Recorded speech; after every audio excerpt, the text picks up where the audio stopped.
자, 오늘 말씀은 예레미야 5장 20절서부터 31절까지 말씀입니다.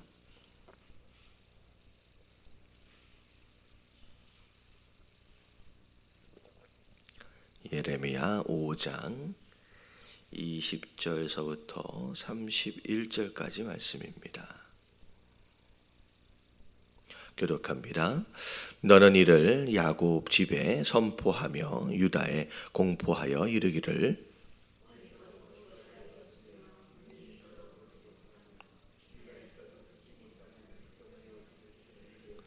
여호와의 말씀이니라. 너희가 나를 두려워하지 아니하느냐? 내 앞에서 떨지 아니하겠느냐?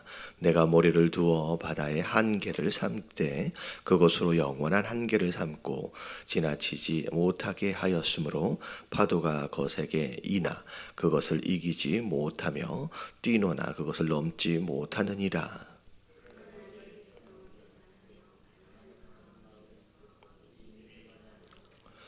또 너희 마음으로 우리에게 이른 비와 늦은 비를 때를 따라 주시며 우리를 위하여 추수기한을 정하시는 우리 하나님 여호와를 경외하자 말하지도 아니하니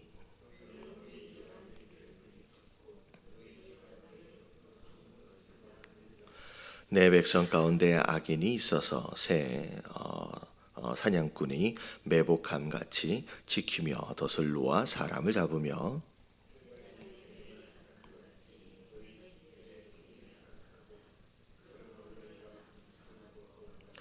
살찌고 윤택하며 또 행위가 심히 악하여 자기 이익을 얻으려고 송사 곧 고아의 송사를 공정하게 하지 아니하며 빈민의 재판을 공정하게 판결하지 아니하니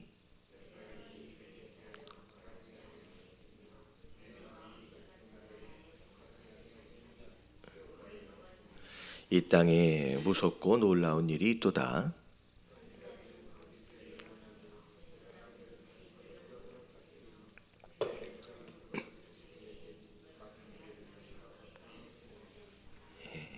아멘.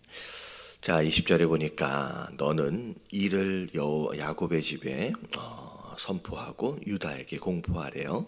자, 이를이라고 하는 것은 우리 4장까지 하나님 말씀하셨던 심판의 때를 이제 이야기하는 겁니다. 장차 하나님께서 바벨론을 들어서 이스라엘 또 유다를 이제 진멸하실 것을 예고하셨지요. 그것에 대하여 하나님께서는 야곱의 집 또 유다에게 공포하라.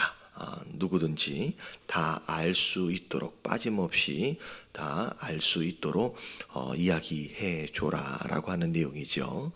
자, 그런 가운데 자, 어리석고 지각이 없으며 눈이 있어도 보지 못하며 귀가 있어도 듣지 못하는 자, 백성이여 이를 들을지어다. 어떻게 보면 머리가 있는데 생각을 안 한다는 거예요. 눈이 있음에도 불구하고 보지를 못하고 귀가 있어도 듣지를 못하고 어찌 보면 하나님이 주신 눈과 귀와 머리가 있는데 이걸 꽉 막아놓고 꽉 닫아놓고 쓰지 않고 미련하고 이제 어찌 보면 어리석게 살아가는 백성들을 향하여 이 말씀만큼은 빠짐없이 꼭 들으라라고 다시 한번 경고하면서 이야기를 합니다. 자, 그런 가운데 자, 오늘 본문 말씀 안에서 가장 중요한 표현이 바로 22절에 이제 나옵니다. 여호와의 말씀이니라 너희가 나를 뭐하지 않으냐? 두려워하지 않으냐? 이게 이제 뭐라고 표현하냐면 경외감이라고 표현을 합니다. 하나님을 두려워할 줄 아는 마음. 오늘 전체적인 본문 말씀의 핵심 단어가 경외감이에요. 너희가 나를 두려워하지 않느냐? 내 앞에서 떨지 않느냐라고 이야기를 하는 거죠. 그러면서 하나님 스스로 내가 어떤 하나님인지에 대하여 잠깐 설명을 하시는데 자, 이제 바다와 육지 사이에 하나님이 뭘 두셨냐면 모래를 두셨대요. 이 모래를 통하여서 더 이상 바다가 아무리 파도가 세게 거세게 인다라고 할지라도 절대 이제 땅 위로 넘어오지 못하도록 하셨다라는 거죠. 어찌 보면 이 당시로 이야기할 것 같으면 뭐 오늘날도 마찬가지겠지만 좀 재미있는 어떤 현상입니다. 이게 어떤 물이 들어온다라고 했을 때 물을 막는다라고 한다면 무슨 단단한 방파제를 세운다든지 큰 높은 벽을 세운다든지 그런 것으로 인해서 파도나 이런 물을 바다를 막잖아요. 근데 우리가 일반적으로 생각할 수 있는 단단하고 견고한 방파제나 이런 모습과는 달리 하나님이 뭘 사용하고 계신데요? 정말로 힘이 없어 보이는 모래를 사용하신다는 거죠. 그래서 우리가 이제 잘은 모르지만 해변에 있는 이 모래가 사실 해변에만 있는 게 아니라 해변의 안쪽에도 바닷물 안에도 있어요. 그래서 이게 파도가 쭉 몰려올 때 그 안에 있는 그 모래나 이런 것들로 인하여 점점점 파도의 힘이 약해진대요. 그래서 결국은 아무리 센 파도가 와도 넘어야 하지 못할 선은 넘지 못하도록 하나님께서 자연의 이치를 그렇게 만드셨다는 거죠. 그러니까 이때 당시도 마찬가지. 되게 신기한 거예요. 견고한 방파제나 그런 벽을 세워놓지 않고 오히려 그런 모래를 놔뒀는데 그 모래가 물을 막아낸다는 거죠. 하나님이 너희가 이해할 수 없는 나는 이렇게 자연을 이렇게 관리하고 이렇게 섭리하는 가운데 이렇게 이제 활용하시는 그런 하나님의 모습을 설명하시는 거예요. 그래서 창조주 하나님 되심을 이렇게 간접적으로 말씀을 하시면서 내가 어떤 하나님인지 아느냐, 내가 이런 하나님인데 어찌하여 내 앞에서 떨지도 않고 어찌하여 내 앞에서 두려워하지도 않느냐라고 하나님께서 반문하십니다. 그러면서 오히려 그런 하나님에 대하여 23절에 보니까 너희 백성들은 뭐하고 있대요? 배반하고 있대요. 배반. 자, 이제 이 배반하고 그리고 반역하는 마음이 있어 이미 배반하고 갔으며, 자, 이 표현이 배반, 반역, 배반 이게 계속 반복해서 쓰여지고 있는데 영어로는 다 다른 단어예요. 다 다른 단어예요. 이 처음 쓰여지는 이 배반은 어떤 단어로 쓰여지냐면 이제 stubborn이라고 나와 있어서 이거는 고집불통, 완고하다라는 표현입니다.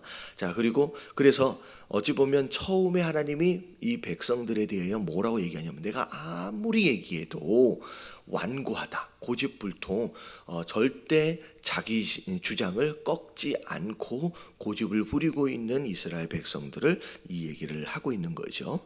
그리고 이제 두 번째는 반역이라는 단어가 그대로 이제 쓰여졌어요. 그리고 이 뒤에 나오는 배반이라고 하는 단어는 뭐냐면 옆으로 돌이켜서 떠나버렸다라고 하는 표현으로 쓰여지고 있습니다. 그래서 결국 이스라엘 백성들이 하나님이 뭐라고 하면 내가 이런 하나님인데 두려워할 줄 모르면서 심지어 나에 대하여 고집을 부리고 그리고 나를 배반하고 그리고 내 곁에서 떠나버렸다라고 이제 하나님 말씀하고 계시는 거죠. 자, 그런 가운데 24절 또 너희 마음으로 우리에게 이른비와 늦은비를 때를 따라 주시며 우리를 위하여 추수기한을 정하시는 우리 하나님 여호와를 경외하자 말하지도 아니하니. 여러분, 이 표현은 이게 하나님의 마음을 우리가 잘 알아야 돼요. 네, 하나님이 기대하고 있는 이스라엘의 모습이 있어요. 나를 경외하고 두려워하되 이 경외감과 이 두려워하는 마음은요 공포를 의미하는 게 아니거든요. 어찌 보면 감사함과 더불어의 두려움이에요. 이 24절은 하나님이 뭘 기대하고 계시냐면 내가 너희를 위하여 이른 비도 주고 늦은 비도 준다는 거예요. 때를 따라서 필요한 것들을 채워준다는 거예요. 추수할 기간이 되어지면 너에게 필요한 것들을 내가 제공해 준다는 거예요. 이 하나님의 입으로 하나님의 이스라엘 백성들을 위하여 허락하시는 축복들을 이렇게 구구절절 그분의 입으로 설명하고 있어요. 이게 어떻게 보면 되게 안타까움입니다. 이거 원래는 누가 이 말을 해줘야 되는 거예요? 받고 있는 그 축복을 누리고 있는 이스라엘 백성들이 하나님 너무 감사합니다. 우리에게 이런 이른비를 주시고 이런 늦은 비도 주시고 씨를 뿌릴 때마다 또 추수를 할 때마다 필요한 이 모든 환경을 허락하여 주심에 너무 감사합니다. 하나님 제가 하나님을 두려워합니다. 경외합니다. 라고 이스라엘 백성들이 그들의 입에서 이런 고백들이 나와야 되는데 이런 고백이 안 나오니까 오히려 하나님이 거꾸로 이렇게 해야 되지 않느냐, 왜 이런 말을 하지 않느냐라고 하나님이 되게 서운해 하시면서 안타까운 가운데 그렇게 말씀하고 계시는 거예요. 여러분 이 말씀을 통하여 우리가 정말로 하나님 앞에 여러분 하나님이 좀 뭐라 그럴까요? 이렇게 서운한 마음 가운데 이래야 되지 않느냐라고 말씀하시기 전에 먼저 이런 감사와 이런 경외감의 고백을 할 수 있는 저와 여러분들 되시길 주님의 이름으로 축원합니다. 이게 한국 표현으로 얘기하면 이게 뭐 한다라고 얘기하냐면 엎드려서 절 받으려고 한다라고 하는 표현하고 되게 비슷한 거예요. 하나님은 받고 싶은 그 감사가 있는데 하도 안 하니까 먼저 하나님 뭐 하시는 거예요? 야, 이래야 되지 않겠느냐라고 그냥 엎드려 주시는 거예요. 이게 얼마나 이 창조주 하나님 되심에 있어서 그의 백성들에게 있어서만큼은 정말로 이렇게 안타까운 것 같아 이렇게 표현하고 계시는 거예요. 그런 가운데 25절에 보니까 너희 허물이 이러한 일들을 물리쳤고, 자 이게 이제 이러한 일이 뭐냐? 자 하나님께서 하나님을 두려워하는 그의 백성들에게 필요를 따라 채우시는 이른비와 늦은비가 있어요. 씨를 뿌리고 추수할 때마다 제공하시는 그 여러 가지 환경들이 있거든요. 근데 이스라엘 백성들의 반역과 그들의 죄가 허락하시는 하나님의 축복을 뭐 해버렸어요? 물리쳐 버렸다는 거예요. 그래서 하나님이 허락하시는 복들을 어떻게 보면 스스로 거부하는 꼴이 되어버렸다는 거죠. 자 여기서 이제 중요한 대목이 뭐가 나오느냐면 이런 거예요. 하나님에 대한 두려움과 이 경외감을 상실해 버리는 순간 우리 삶 가운데 무슨 일이 벌어지냐면 그의 백성들에게 약속하신 그 하나님의 축복이 점점 사라지기 시작합니다. 그러니까 우리 삶 가운데 굉장히 건조함과 어떻게 보면 풍성함이 사라지기 시작하는 거예요. 그러니까 어찌 보면 그 아담과 하와가 에덴 동산에서 하나님을 배반하는 순간 뭘 잃어버리기 시작해요. 에덴 동산의 축복을 잃어버리기 시작하는 거예요. 그러니까 하나님을 두려워하는 마음을 우리가 잃으면 첫 번째 무슨 일이 찾아오느냐? 약속하신 축복이 점점 사라지기 시작하는 거예요. 점점 굉장히 궁핍해지기 시작하고 건조해지기 시작하고 이게 재앙이 찾아오기 시작하는 거예요. 그래서 오히려 너희의 허물과 너희의 배반이 내가 너희에게 약속한 그 축복을 물리치고 있다는 거죠. 너희의 죄가 너희로부터 좋은 것을 막고 있다라고 하나님 말씀하고 계시는 거예요. 자 그러면서 두 번째 26절에 경외감이 사라지면 무슨 일이 벌어지느냐? 내 백성 가운데 악인이 있어서 새 사냥꾼이 매복함같이 지키며 덫을 놓아 사람을 잡으며라고 나와 있어요.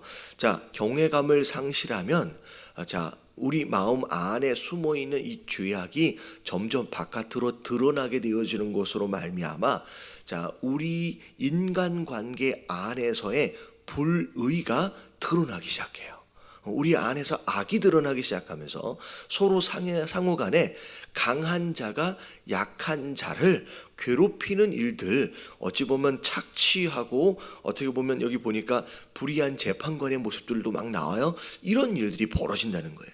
그래서 27절 보니까 세 장의 새들이 이제 가득함 같이 너희 집들의 속임이 가득하고 그러므로 너희가 번창하고 거부가 돼요. 여러분 이 좋은 번창과 거부가 아니에요. 누군가의 피를 빨아먹는 거예요. 착취하고 약탈하는 것으로 말미암아 어느 한쪽에 아주 소수의 권력자들이 굉장히 많은 부를 취하는 일들이 벌어진다는 거죠. 그러면서 살찌고 윤택하며 또 행위가 심히 악하여 자기 이익을 얻으려고 송사고 고아의 송사를 공정하게 하지 아니하며 빈민의 재판을 공정하게 판결하지 아니하니. 그러니까 불의가 세상에 나타나기 시작합니다.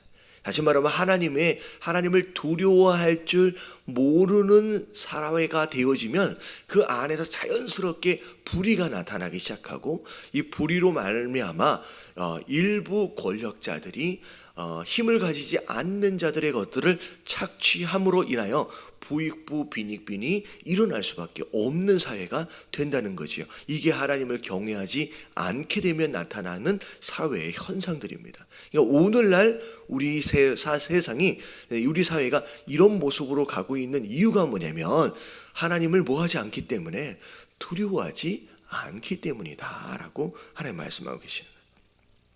자, 그랬을 때 29절에 네가 한번 생각해 보라는 거예요. 이런 일들이 너희들 가운데서 빈번하게 이렇게 일어나고 있는데 내가 이런 일들에 대하여 관가하고 가만히 내버려 두고 있다라고 한다면 내가 공의로운 하나님으로서 합당하느냐는 거예요. 당연히 공의로운 하나님으로서 이런 일들에 대하여 벌해야 되는 것이 합당하지 않는 것이냐. 그러니까 이들은 자기가 지금 어떻게 살고 있는지도 모르면서 그것에 대해서는 생각하지 않으면서 하나님이 심판하시고 징계하실 때마다 하나님에 대한 서운함, 하나님에 대한 불평과 불만을 토로하고 있다는 거죠. 근데 하나님은 거꾸로 말씀하시는 거예요. 잘 생각해봐라. 너희가 이렇게 살아가고 있는데 공의로운 하나님이 내가 너희들의 이런 모습들에 대하여 가만히 내버려 두는 게 진짜 하나님의 모습으로 맞는 것이냐? 이건 합당치 않다라고 하나님의 답답함을 얘기하는 거예요. 그러니까 오늘 이 말씀을 쭉 이 하나님 말씀하시는데 이 여러 가지 하나님의 감정이 있어요. 이스라엘 백성들을 향한 서운한 마음, 그리고 답답한 마음, 그리고 하나님이 억울한 마음. 너희가 지금 어떻게 살고 있는지는 생각하지 않고 오히려 나를 향하여서 불평하고 원망하는 그런 모습들로 인하여 하나님이 억울한 마음을 지금 토로하고 계시는 거예요. 자, 그러면서 30절에 이 땅에 무섭고 놀라운 일이 있을 것이다. 그러면서 선지자들은 거짓을 예언하고 이제 심지어 이제 나중에는 이런 재판관이고 뭐고를 다 떠나서 주의 종으로 세워진 자들마저도 어떻게 된대요? 선지자들이 이제는 하느님 말씀을 증거하는 게 아니라 다른 예언들을 얘기한다는 거예요. 거짓 예언을 얘기할 거라는 거예요. 제사장이 하나님을 예배함에 있어서의 역할을 감당하는 게 아니라 자기의 권력을 가지고서 그곳으로 백성들을 이상하게 다스리는 이런 일들이 일어난다는 거예요. 그러면서 하나님이 마지막으로 뭐라고 말씀하시냐면, 마지막에는 내가 정말 심판하고 내가 바벨론을 들어서 하나님께서 징계하실 때 그때 너희가 도대체 어떻게 이 일을 감당하려고 이런 일들을 계속하고 있느냐라고 하나님께서 다시 마지막으로 경고하고 계시는 거예요. 자, 오늘 말씀을 통하여서 이 경외감에 대한 특별한 의미를 우리가 깨달을 필요가 있어요. 여러분, 이 경외감이 얼마나 중요한 것이냐, 그런 것 같아요. 저는 이제 기독교가 어떤 유행을 좀 많이 타요. 유행을 많이 타요. 어떤 시기적으로 어떤 때가 되면 한동안에는 굉장히 힐링 해가지고 마치 교회 안에 교회의 역할이 힐링이 굉장히 중요한 역할인 것처럼 한참 막 떠들었던 때가 있고요. 어쩔 때는 굉장히 친밀감, 막 그래가지고 하나님과의 관계의 깊이 그런 것들을 막 강조하기도 하고. 근데 그런 것들은 다 좋아요. 이제 복음 안에 어떤 그런 힐링과 친밀감과 이런 것들이 다 있습니다. 근데 예배 안에서 사실은 힐링도 중요하고 친밀감도 중요하지만 예배자가 갖춰야 할 가장 기본적인 태도는 어디에서 시작되어지느냐면요, 하나님에 대한 경외감에서 시작돼요. 내가 하나님을 누구로 아느냐, 하나님을 창조주 하나님, 그리고 구원자 하나님, 여러 가지 그런 하나님의 성경적인 이해와 해석들로 있어서 진짜 하나님에 대한 두렵고 떨리는 마음이 있느냐. 여러분, 이 경외감이 회복이 되면 그 경외감 안에서 친밀감을 누리고요, 그 경외감 안에서 힐링을 누리게 돼 있어요. 여러분, 경외감이 빠진 예배는 여러분 예배가 아니에요. 여러분, 이 경외감이 모든 축복의 근원이 됩니다. 여러분, 이게 굉장히 신기한 거예요. 자, 생각해 보세요. 제가 자주 드는 예들 가운데 하나가 뭐냐면, 다윗이 정말로 하나님을 사랑했던 사람이에요. 그럼에도 불구하고 다윗에게 하나님을 정말로 친밀하게 대했던 사람인데, 하나님에 대한 경외감을 정말로 극렬하게 느낄 수 있도록 허락하신 그 특별한 사건이 있어요. 그 사건이 뭐냐면, 하나님이 이 다윗이 그 언약궤를 예루살렘 성 안으로 가지고 들여오다가 무슨 일이 생겼냐면, 원래 언약궤는 레위 지파 제사장들이 어깨에다가 메고 이 언약궤를 옮기게끔 하나님이 정해 놓으셨어요. 근데 다윗이 말씀을 몰랐던 자예요. 그리고 심지어 레위 지파들도 그것에 대하여 이해하지 못했던 것 같아요. 그래서 심지어 그 언약궤를 어디다 실어가지고 옮겼냐면, 짐승이 끄는 술에다 실어서 옮겼어요. 옮기다가 무슨 일이 벌어지냐면, 그게 넘어지는 것으로 인하여 그걸 막으려다가, 자, 누가요? 웃사가 그걸 잡다가 거기에서 웃사가 찢어져서 죽어요. 성경에 보면 그냥 깔려서 죽은 게 아니라 찢어져서 죽었대요. 굉장히 잔인하게 이 언약궤를 옮기다가 죽음을 맞이하게 됩니다. 그때 그동안 다윗이 느끼지 못한 하나님에 대한 두려움을 확 느끼게 돼요. 그러면서 다윗이 굉장히 화를 냅니다. 어찌하여 이런 일이 일어났느냐.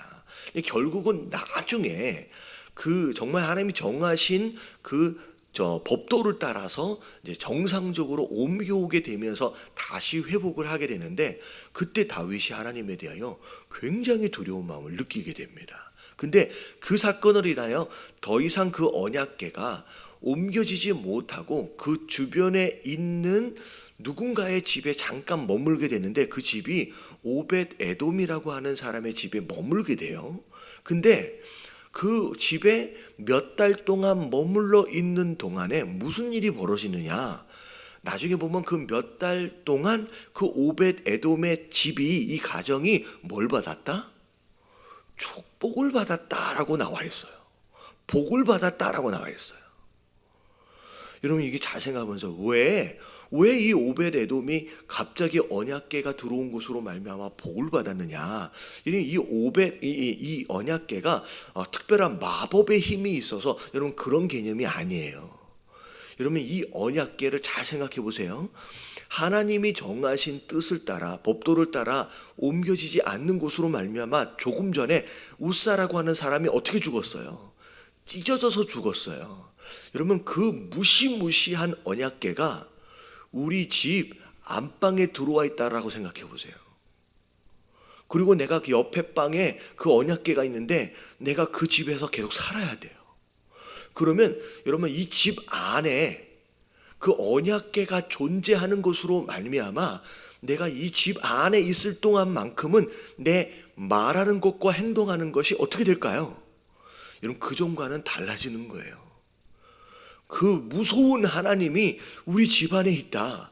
그것으로 내 말이 달라지고요, 내 행동이 달라지고, 이것은 내 옆방에 있는 언약궤에 대하여 뭐하고 있기 때문에 두려운 마음이에요. 여러분, 하나님에 대한 경외감이 회복되어지는 순간 내 언행이 바뀝니다. 내 삶이 거룩해져요. 내 삶이 깨끗해져요. 그러면 깨끗하게 씻어진 그릇 안에 하나님이 뭘 담아주시기 시작해요? 여러분, 축복을 담아주시기 시작해요. 그래서 경외감이 회복이 되면 우리의 삶이 거룩해지게 돼 있어요. 깨끗해지기 시작해요. 그러면 깨끗하게 씻어진 그릇 안에 자연스럽게 하나님의 뭐가 담기기 시작하냐면 축복이 담겨지기 시작하는 것으로 말미암아 우리 안에 풍성함을 누리게 된다는 거예요. 그래서 사실 오늘 말씀에서 하나님 뭐라고 말씀을 나를 향한 두려운 그 마음을 회복하라는 거예요. 그러면 이 두려운 마음을 회복하면 내가 너에게 약속하신 축복을 부어주겠다는 거예요. 그것으로 말미암아 풍성한 삶을 살게 된다는 거죠. 자연스럽게 너의 삶의 거룩함을 회복하게 된다는 거예요. 그래서 오늘 말씀의 핵심입니다. 너희 안에 나를 향한 두려움이 사라지는 것으로 말미암아 축복이 끊어지고, 그리고 너희 안에 거룩함이 상실되어지는 것으로 말미암아 불의한 사회가 만들어졌다는 거예요. 거꾸로 얘기하면 나를 두려워하라는 거예요. 그러면 이 세상이, 너희 사회가 어떻게 보면 정의를 회복함과 동시에 내가 너희에게 허락하신 축복을 회복하게 될 것이다. 그래서 오늘 함께 기도하실 때 하나님 나에게 복 주시옵소서, 하나님 내가 은혜 받기 원합니다 라고 복을 간구하기 전에 하나님 내 안에 하나님을 향한 두려운 마음을 회복하여 주시옵소서.